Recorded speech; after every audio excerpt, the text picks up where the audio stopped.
ومن أحسن قولا ممن دعا إلى الله وعمل صالحا وقال إنني من المسلمين.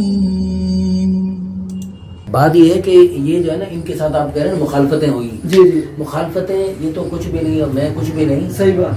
وہ صحابہ رضی اللہ عنہ اجمعین جن کی شان میں قرآن میں آیات نازل ہوئی جو حضور صلی اللہ علیہ وسلم کے ماموں ہیں اور اتنی ان کی فضائل ہیں اور ان کی خوبیاں اور مناقب ہیں، اس کے باوجود ان کو جب مسجد کوفہ کی مسجد کا امام بنایا گیا تو ان کے خلاف اتنا پروپیگنڈا کیا ہے جی جناب ان کو ہٹ معزول کیا جائے ورنہ یہ ہوگا وہ ہوگا.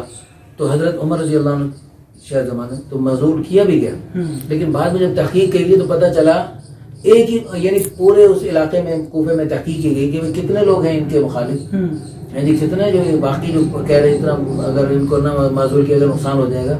تو تحقیق کر کے پتہ چلا ایک ہی بندہ تھا لیکن اس کا پروپیگنڈا اتنا شدید تھا. بالکل.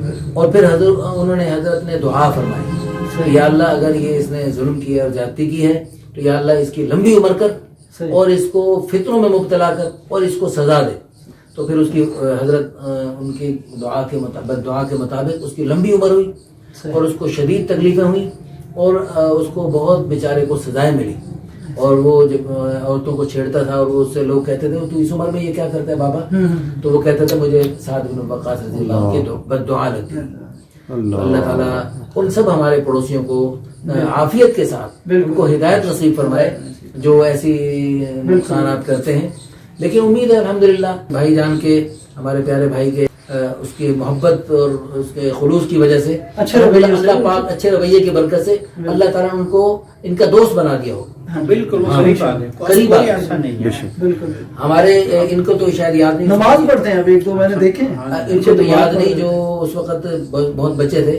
ہمارے سامنے ہمارے والدین کے مخالفت میں اترنے والے ہمارے قریبی عزیز، لیکن والد نے ان کے ساتھ بھی صلہ رحمی کا آخر زندگی آخری سانس تک معاملہ جاری رکھا. تو اللہ پاک نے الحمدللہ ثم الحمدللہ انہی لوگوں کو جو یعنی قاتلانہ حملے کیے انہوں نے، لیکن اللہ پاک نے انہیں کو والد صاحب کے ساتھ محبت کرنے والا جیسے ہوا نا فَإِذَا الَّذِي بَيْنَكَ وَبَيْنَهُ عَدَاوَةٌ اِدْفَعْ بِالَّتِي هِيَ أَحْسَنُ. آپ ان کے ساتھ اچھائی سے پیش آئیں، برائی کا جواب اچھائی سے دیں.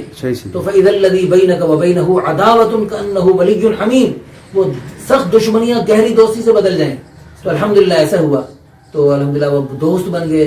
والد صاحب اب بھی ہمارے والد کے احسانات کو وہ یاد کرتے ہیں اور روتے ہیں.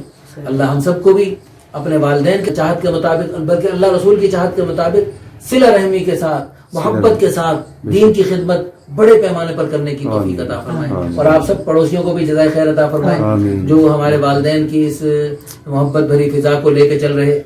ہمارے بھائی آصف کا بھرپور ساتھ دیجیے اور اس ادارے کو دن دگنی اللہ دن دگنی نہیں دن 100 گنی اور رات کو 1000 گنی ترقی عطا فرمائے. اور اس ادارے کا فیض اللہ پاک دنیا کے کونے کونے میں پہنچائے تاکہ جتنا زیادہ فیض پہنچے گا اتنا ہمارے والدین کو اور اللہ پاک ہمیں انشاءاللہ زیادہ اجر و ثواب عطا فرمائے. بالکل آمین ثم آخر دعوانا الحمدللہ رب العالمین. ومن أحسن قولا ممن دعا إلى الله وعمل صالحا وقال إنني من المسلمين.